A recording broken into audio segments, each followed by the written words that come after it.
Oh, I'd like to call to order the June meeting of the Kingston Public Library Board of Trustees. It is 6:05. In attendance this evening, we have trustees Lee Lewis, Jen Quackenbush, Andrew Costa, myself, Emily Turton. We have library director Donald Colon and archivist Nicholas Catulus, and two members of the foundation, Debbie Grace and Jess Fitzgerald. The first item on our agenda this evening is board reorganization, which unfortunately can't happen unless all members are in attendance and we're missing part of our board. So seeing as that is not going to be occurring this evening, we are moving on to the Kingston 300th presentation. And with us, we have members of the Kingston 300th book committee to do a presentation. Great, You're back to begin. Yeah, really just a quick update, and including some of you may have seen, but have some copies here, highlights from our Devin, excuse me, if you'd like. I hope I have enough copies. Highlights of our speaker series and events. Sure, thank you. And Nick and Donald, so I was doing that about 10 days or so ago. You must know Jan Giovanni, Jim Farrell, our project editor, I'm Ken Brack, janitor, and amongst our volunteer crew. But really exciting. The book is scheduled to come out in mid-October. We are in our 7th of 11 sections where we're steaming along. It's coming together great. Just a compelling mix of new visual material and just the stories of this town. We gave you a little update, a couple months ago, so I won't try to go all into it, nor the sections, but we appreciate all of the libraries doing for us and looking forward to the events. The first one for an introduction to the community and reception. Donald has offered the Adams Center for Saturday, November 8th, which we really appreciate. Our team is actually, the whole team is meeting tomorrow, and to see how everyone feels about that. We'd love to do it at the Adams, so that's the first thing. The speakers that you can see, I think there's 6 of them, and I with an asterisk, there may be 3 that, if it would fit into the library schedule for the Adams Center, would be really appropriate, if possible, to host those there. The top one I mentioned, some of you may know Patrick Brown, who's a Kingston native and renowned historian. He has some groundbreaking research on Kingston's role during the Civil War, both troop movements and life here. We think that'll be a really, just a popular and accessible one. There's a couple others there. I won't try to go all through them. The second part, we love, I'll stop in a second here. I'd love to hear all your questions or whatever. The second part on the Then and Now Photo Expo, which you saw some of the photography last time. Nick has some ideas and also some questions for us to help organize that. We'll do that along with our project photographer, Ed New. So that's coming soon. And Nick, we can't thank you enough for all the suggestions already. So that's really it for now. And I didn't know if anyone on the board had any questions for the committee directly before Donald spoke to the information. Sounds great. Right, not seeing any questions, Donald. Okay, so just a couple of things. So for clarification, the items with the asterisk are those that you would want the library to host at the Adams Center. Okay, because we weren't sure about how the South Shore Irish Heritage Trail was going to pan out. So first of all, I'd just like to say, because we do have new trustees, that normally the library is not, what has happened is we have a community group that has come to us for funding for programming that we're looking to partner with. Normally the library is not a funding source, and we look at this request as if we were hosting these programs ourselves. So we would go through the same criteria for selecting programs to whether it's the diversity of it, the interest and what have you. We've been working with the group for quite a while, looking at different program ideas, and this is what the group has come up, which has, looks great. So with that said, I do think that one thing that we have to keep in mind is that, there is kind of a tiered system when we look at programming. So for example, if we would pay a price point for a local author, that would be different than what we would pay for a bestseller. And, the 350, which is at the high range, is more than, normally what we pay out for any one particular, person, unless it was like a national, kind of best-selling author. So I would make the recommendation to the board as far as selecting a sum of money that can be dispersed. So rather than, like, I would be supportive of hosting programs at the Adams Center, but I don't want to necessarily go and pick and choose, per se, what we would pay for, but we would obviously want recognition, like, initially with the offsite programs, that wouldn't necessarily be ideally something that we would, with like, where's the partnership in that? But hosting it and, providing some financial support to something, that would be great. So my recommendation, because I did talk to Emily a little bit about this, would be, because we also have to be mindful of what the future holds as far as financial, our budgets and what we're going to be looking for in the next couple of years. So we have to kind of be a little more conservative. So I would be comfortable with the board approving like a sum of $750 that can be applied however the group themselves, want to disperse it.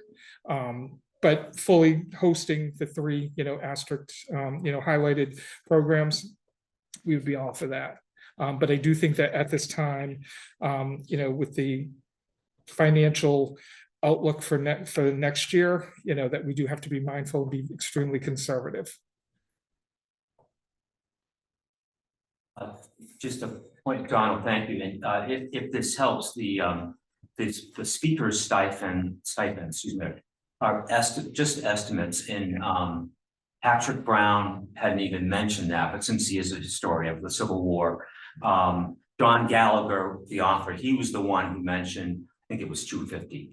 Tom Vendetti, our friend and co-director, Tom would not charge. And so that's very generous what you even put out there. And between us with the town's 300 committees support going into 26, it likely, and I'm a member of that committee, but I'm not speaking to them, but likely they could support to some extent other presentations. So I don't want to give the wrong impression that we're making a big ask for that. If there's anything that's appropriate to help, great. Well, I thought the request, only because the money has been listed and we've discussed it in the past at the previous meeting, that I thought that was kind of what the meeting was to determine what we would help support. So, I mean, as far as, so if we want to leave it at, we're willing to support these three programs for hosting, and then obviously have to have a future discussion about being utilized as a funding source, that I think that, because I kind of was under the impression that we would the board would be needing to make decisions sooner than later, just so that you guys had a plan to work with. No, I appreciate that. Yeah, I think initially we were thinking, there's 7 up to 8 speakers that were at the Adams Center. That's a rough estimate for speaker stipend. But we're thinking, let's spread it a little bit out in the community. Don't want to overtax, not assuming that you have a lot of room in your calendar, of course. Would love to have 3 hosted by the library. Okay, no problem with that. Yeah. So then our motion would be. Well, I don't necessarily think that would be a We'd motion. need a motion. Yeah, it would only be with the financial ask. So as far as the, we'll work with them for scheduling of the Adams Center. So yeah, that wouldn't be a problem. Great.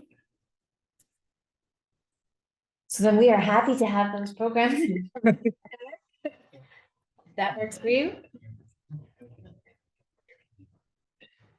Questions for Jim or Jan or the group? Anything we're doing? Ken, do you have a website or something that where this is all posted? Well, that's under construction. We do. It needs to be But up there. okay. Yeah, Kingston300book.com. What kind of promotion are you doing for this? Yeah, I mean, right now it's just. Not social at media, that stage yet. Facebook. Yeah. But Facebook is under tails.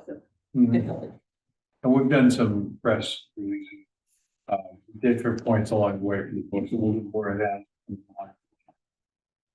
A lot of it, get someone helping us with the Facebook post.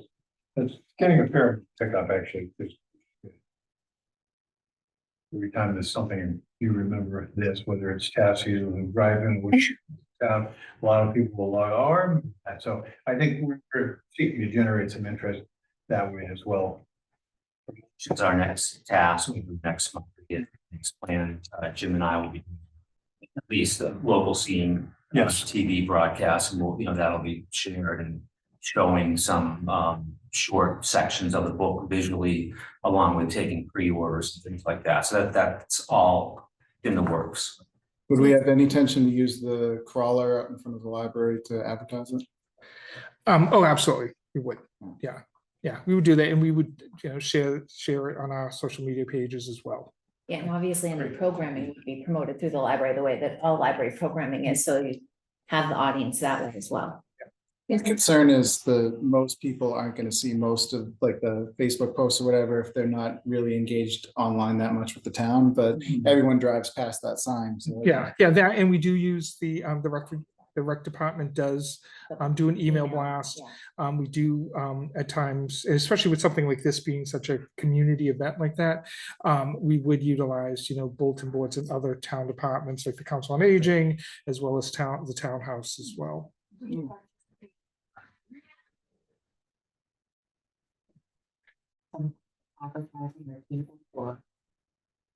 Maybe could, absolutely. Yeah, That'll be a big, Yeah, oh, absolutely.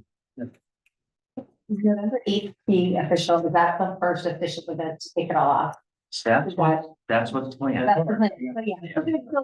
Okay. Yeah. We'll have some kind of social event. We haven't decided where, but that's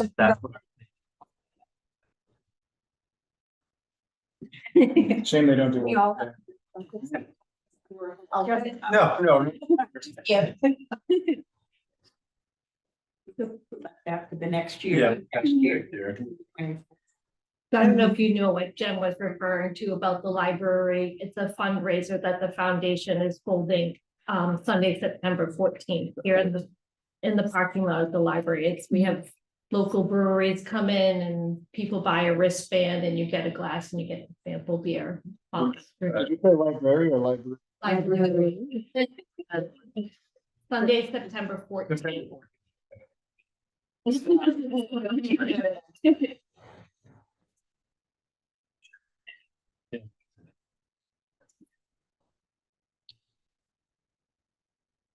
well, thank you very much. For coming and giving us further information. I did distribute it to the board before, so our members who are not here also have this. A new PDF of one of the sections soon. And Donald and Emily, if you want to distribute that, it just gives a little sense of preview of what's coming through. So What we initially thought would be a 250 page book, now it's over 300, and we get to 340. Yeah. But that's good. It'll be a real keepsake. Then we just heard from, share the experience with Daniel Adams, Daniel Holmes. The man from Las Vegas got in touch with somebody else here in town, and he's coming with family history papers and so forth. And his grandfather, I think it's great grandfather, owned all of the property on the left-hand side of the street, of Main Street, going from the Great Bridge there by Brook Street all the way to Cancun, and he owned all of that property. And so very eager to show him, I don't know whether he's ever been here. He's bringing us more history. A lot of neat stuff emerging, great Yeah. family stories and House histories. business profiles. Kind of you name it. I just wanted to add that John, I don't know if you guys are aware of this, but John's book has been printed that utilizes a lot of sources from the archives, but I know that's one of the events that you have listed, but he had given me a copy the other day, so I just wanted to let you guys know about that, and also the trustees as an example. Like, and there's something it has come out yet. Oh, that's There will be a. You get to sneak preview. Yeah. But if people want Yeah. to. Great. Thank you, folks. Thank Thanks for you. having us. Thank you, guys. We'll see you soon. Yes. Take care. Item on the agenda is minutes approval, and we do have a quorum, so we are able to vote on the minutes from our last meeting, our main meeting. Did anyone have any edits or changes to those minutes? Those are the ones that are emailed, right? Not seeing any, I'll take a motion to accept the May minutes. Second. First, do you want to make the motion? You can do that. I'll make the motion to approve the minutes. I'll second. All in favor? Aye. Any opposed? Not seeing any, then we are all set with that. The next item is the teen librarian vacancy. Do you want to speak to that, Paul? Sure. So the teen librarian, the teen and emerging technology librarian has given notice. She is going to be on staff until basically the end of July. August 1st is her last day. She's not going too far. She's going to be going to the Duxbury Library. I've already reached out to HR, and we have begun reviewing the job description for any updates that are needed for that particular job description. And I did actually complete that today, and I sent it off to her. So basically, of like the 6 weeks of summer reading, she will be here for about 4 of them. So there will be a couple of weeks that we won't have somebody. However, she has coordinated things with Miss Holly, the children's librarian, to keep things going as far as the program for summer reading, which then leads us into summer reading. So beginning next week, well, if you look at the next 6 bullet points, yeah, it's all me. It's all. So summer reading, so signups actually begin next week. For the children's summer reading program.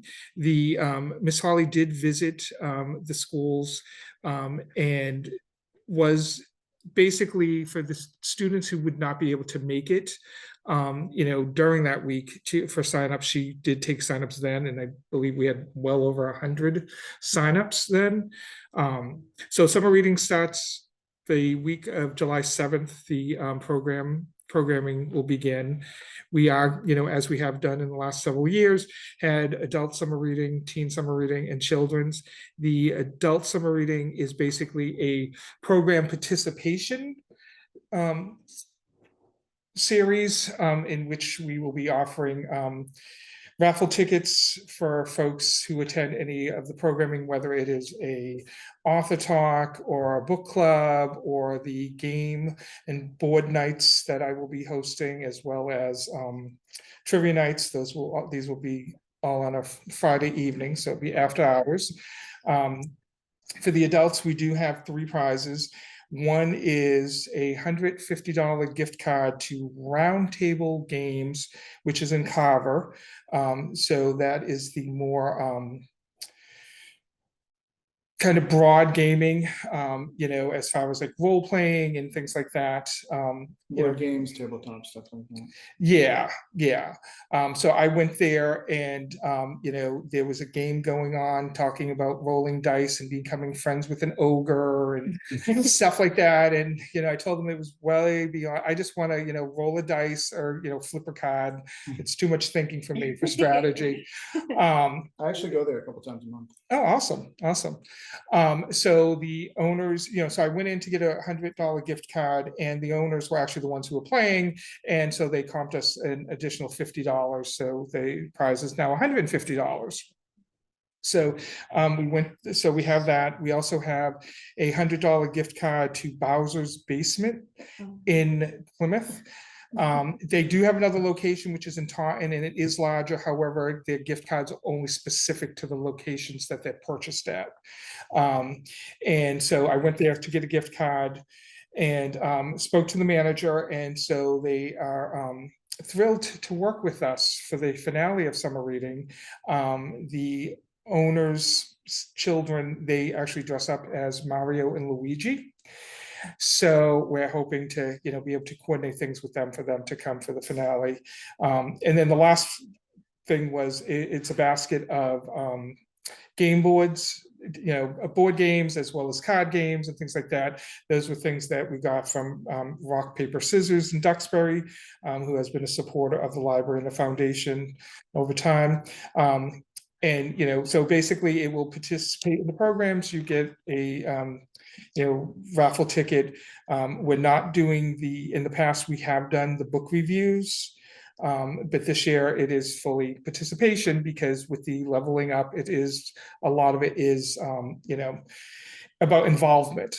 And so that's what we're trying to, you know, get more individuals involved in the library and in our activities.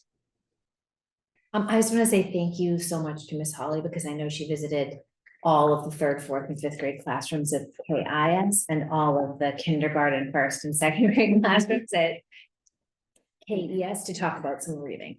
So I can't imagine how many questions she had to field in that. In particular, the same. Yes. Question she had to field so many times over the course of her visit, but they were very excited to hear her speak. Only asked 2 questions, 14 times.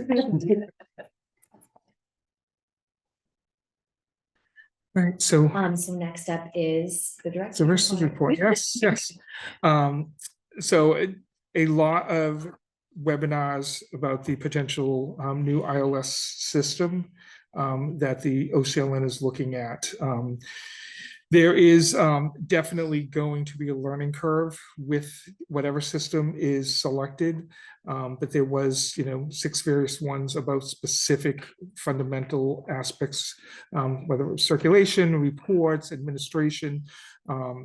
It will offer a lot of options for the staff as far as the abilities to do a lot of tasks.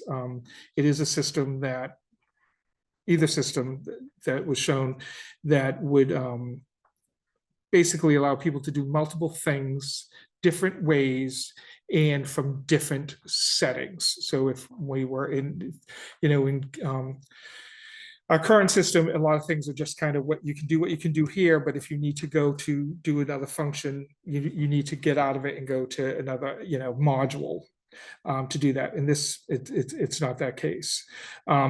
Attended, you know, multiple other meetings, effective meetings, increased productivity, collaboration, and innovation. That was presented by the Mass Library Systems. Attended Myths of Mental Health. It was a webinar provided by Maya, which is the town's insurance provider.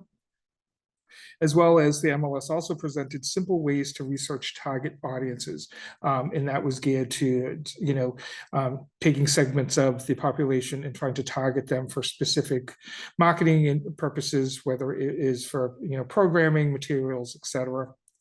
I did meet with the website redesign committee. The town's website's new look is just about done. And the next step actually is to look at the libraries. So the library's website is actually a website within the town's website. It's called the department header. And as of today, I finalized everything that we needed for that part of it. As far as sending updated photos and, criteria for, color schemes and stuff like that. So that is done. I'm not exactly sure when they're going to launch the new website. It really hasn't been discussed. Attended a members council meeting in Norwell. We talked about standardizing the network. As there's a lot of new directors that have joined OCLN over the last few years, who have come from other networks, there's a lot of aspects of those networks that the folks are wanting to bring into OCLN, which has kind of always been its own unique animal, to say the least. And one of the things that they want to talk about is standardizing the network, in the sense of that every library follows the same loan period. So an item, the recommendation was that, for books, that they would go for 3 weeks, up to 4 renewals, as well as DVDs and other audio materials, those would go out for 2 weeks. We currently have all items go out for 2 weeks. And I made it clear that that is where we would like to remain, as far as, it would be a retraining of, patrons, that are used to all items being due the same date. The other thing with increasing the loan periods, that the circulation then goes down. Because if you think of a new material, or any material, ideally, that in any given year could ultimately go out 26 times, based upon a 2-week loan period, and then that gets drastically reduced when you go to a 3-week loan period. And that was brought up by another director, because at their particular library, the directors, their trustees, will scrutinize this, but also their funding is based upon CERC counts. So if now all of a sudden their CERC counts go down, that they're going to be like, no, you don't need as much money. So it is still a work in progress. But it is something that they're really looking at. My only thoughts with standardizing the network is that currently items, and I think this is their workaround, is that currently items that are owned by another library, when checked out at a library, follows that owning library's loan period, not the checkout library. So for example, you're doing a project on sports and you get 6 books. Well, guess what? You could have 5 different due dates, because the libraries have, do things differently. And if the library is closed on a specific day of the week, that will also impact the due date. Because if somebody's closed on Friday, we're open on Friday. Well, when you check it out, it's not going to now be due on a Friday, it's going to be due on a Saturday. Sort of thing. So, and it was more of an issue when we had fines, because some libraries had much steeper, fines. But that's really one thing that the, libraries have wanted to do for years. But that, I think this is kind of the workaround, that if everybody's doing the same thing, then we're not going to have that problem. Let's see. So IT has been on site to deal with various issues with computers today. Actually, the public computers, there was this issue that evidently Microsoft is increasing its security and randomly deciding when it wants new passwords, and which at our level, we don't have that access to go in and change those. Only IT, who only comes twice a week to the town. So that, so I think the problem began actually on Thursday of last week, but he was able to get on site and update everyone. And I believe it's now a known situation with them. I have been working with Karen to look over the end of year budget, to see if there's any funds or any accounts that need to be spent, any funds that we have to be mindful that is going to run out or anything like that, which we're not in that situation, of course. But where I am going to be at ALA next week, and then off the following week, by the time I get back, there wouldn't be much time to do some of the end of year stuff. The town has not reached out for the closing of the accounts, so we do predict that it's going to be later. I have a department head meeting tomorrow, so hopefully they'll give us some insight as to when, basically the books have to be closed on that. Let's see. So yes, I reviewed the teen librarian's job description. The furniture that was purchased by the foundation through the T-Mobile grant has arrived and has been set up. You all walked by it as you walked over this way.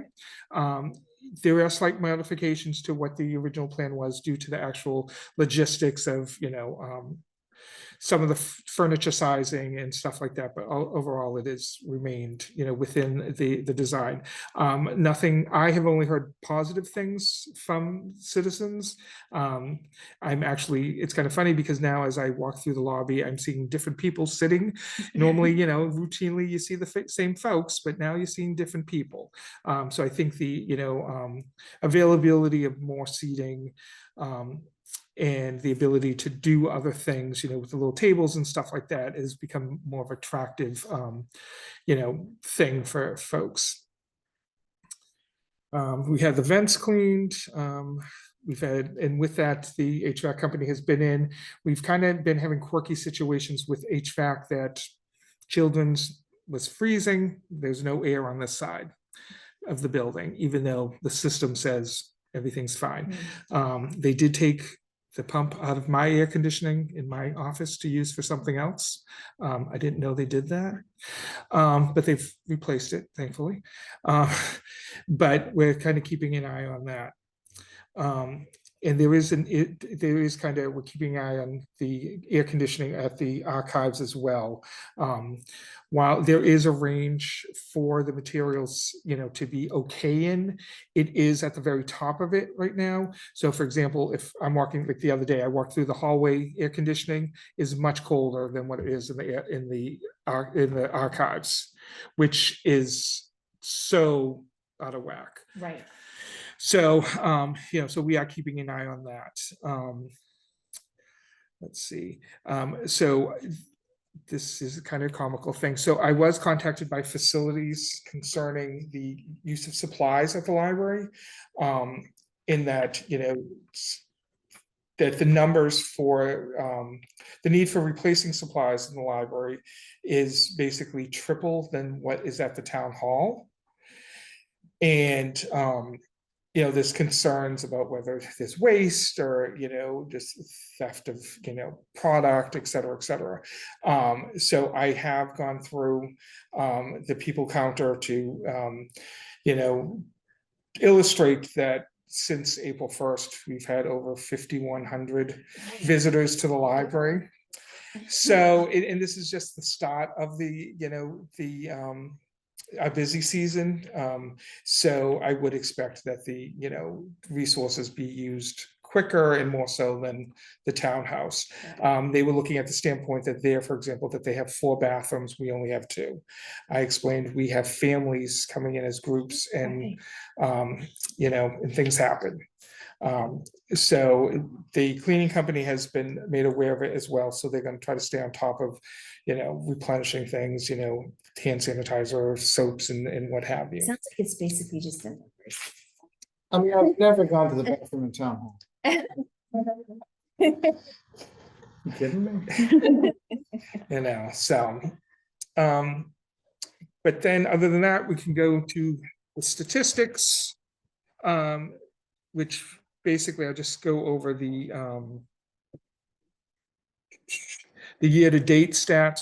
So compared to where we were at the end of May last year, so the whole fiscal year last year, we were at 127,467 for checkouts.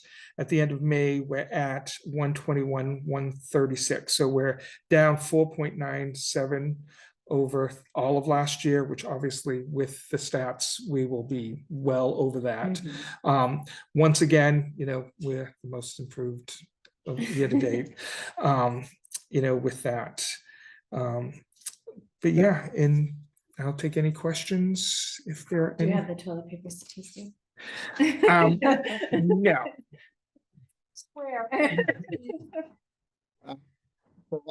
I was looking at the statistics for like the teen meetups. Yeah, So it seemed like there's a fair number that had zero turnout or really close to zero turnout. yes, Um, yes, Where, and on the other hand, there was also like Pokemon, which I assume is the card game. That had like Yes. 24. yes. It seems like, and I know this sounds much dumber than I actually intended to be, but shouldn't we do more stuff like that? Like, I feels like the Pokemon thing, it's not about like, oh, we want kids to play Pokemon. It's about, we want to get kids into the library so to see all the other stuff we have. So there any other designs to try to pick up It on is, things that are it popular is. in So, high school? so Kat, who's the outgoing teen librarian, she's actually the second teen librarian that we had. So when I came on in 2021, one of the first things that I had to do was hire a teen librarian. And, you know, for all the years that we did not have one, it becomes a situation of like, okay, how do we get the community used to having someone that is dedicated to this specific age group? The other challenge is our location, you know, of getting teens here. And what, you know, one of the things that I had Kat do was, which I did, I had the former one do as well, was to give their thoughts about the position as far as being the boots on the ground and realistically what, you know, what their pros and cons thoughts were of it. One of the things that she did think, you know, say was that there is more of a strong presence of tweens on site versus actual teens. So no, we're not going to get necessarily the 16-year-olds coming here, but the 12, 13-year-olds. Right. So looking at, you know, what, so as far as with the new position, you know, what kind of programming opportunities could they provide that would appeal to them, to that age bracket, as well as, quite honestly, a lot more direct outreach. I'm a believer of, you know, you go to them if they're not coming to you. In one of my previous libraries, I was the teen librarian, and I went to the school on half days because they had like an after school kind of childcare thing. So my, you know, on average, I had over 30 middle schoolers that, you know, we did makerspace stuff. And we had a variety of items, and it was great. I mean, I just had to bring the stuff. The teachers were there. I didn't have to, you know, adults, the children, there were other adults there. But then I saw the students coming into the library. So I think it is a case of, you know, we need to try to make more connections with the school. So whether it's a connection with the school librarian to provide opportunities, like I don't know if there are something similar at the schools where the teen librarian could go and do like an after school program of some sort. You know, but we're definitely open to any, you know, out of the box thinkers for ideas. And is it limited to Kingston residents only, or?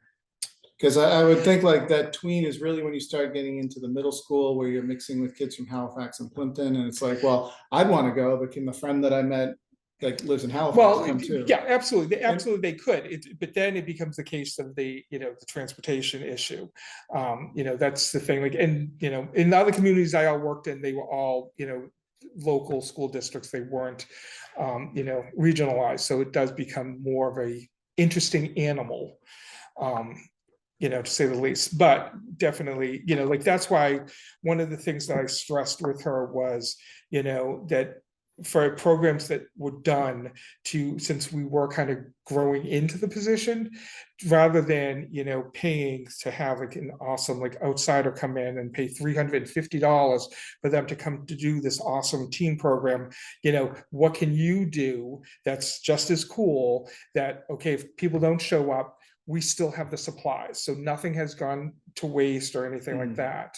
And that's kind of the way we've kind of just run it. You know, that is with that. I will say we're entering a time frame where there will be more teens in the library, if only because they have summer reading assignments. Absolutely. And the library has been given as the resource, so you don't have to purchase the book or books. So they'll have to come to get the book. Yeah. So that will bring them in. you know, all the more opportunity to kind of like advertise in, like, once they're in the door, like, hey, we have a, I don't know, anime club or something like that. Yeah. Like something that, because you're honestly, I say this as someone who's not Johnny Football, you're probably not getting Johnny Football to come into your library to hang out on afternoons in the middle of the week, but I think there's a lot of kids that could appeal to if you give them the right activity. Absolutely. It's the most elusive patron group. Johnny Football. The team. No, more specifically, Yeah. yes. If they're driving, they're not driving here. That actually brings us to the next part, which was staff reports. Does anyone have any other comments on staff reports? I'm not seeing any. Ms. Grace, would you like to give your last foundation update? Sure. So we have the library is up and running. We have 3 major sponsors so far for it. We have Rogers and Gray and Marty's GMC have come in as our top tiered sponsors. And then Empire and Long Hagen Hut Paris are our 4 major sponsors on the board. So that's really cool. Oh, and Midnight Brunch as well. I know we don't get lots of viewers on this, so I think I can like share it here, but 42nd Parallel is the first brewery to sign on, and they are brewing a special beer just for us for the event, which is pretty cool. And we've got a super active subcommittee with that. And as Emily just mentioned, this is my last trustee meeting as president of the foundation. It's been a good run. Thank you so much for coming to all of our meetings and giving us all the information. And I would like to introduce the new president coming. Well, we'll be voting her in a little bit here, but this is Jess Fitzgerald, and Jess has been shadowing me for the past few years, but has been on the board, and I'm super happy and leaving it in very capable hands. The board is in great shape as who we have on it. Yes, congratulations. Thank you. Yeah, thank you. Almost, yes. The next item is payment of bills, and we do not have any bills at this time. Old business, under old business, I always just like to make sure that we all know what the next meeting date is, which is July 21st. I checked it before we sat down, I hope. Yes, July 21st. It'll be here at 6 p.m. Any other old business? All right, moving on, new business.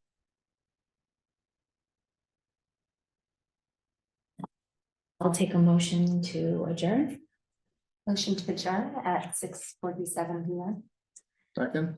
All in favor? Aye. Adjourned at 6:47.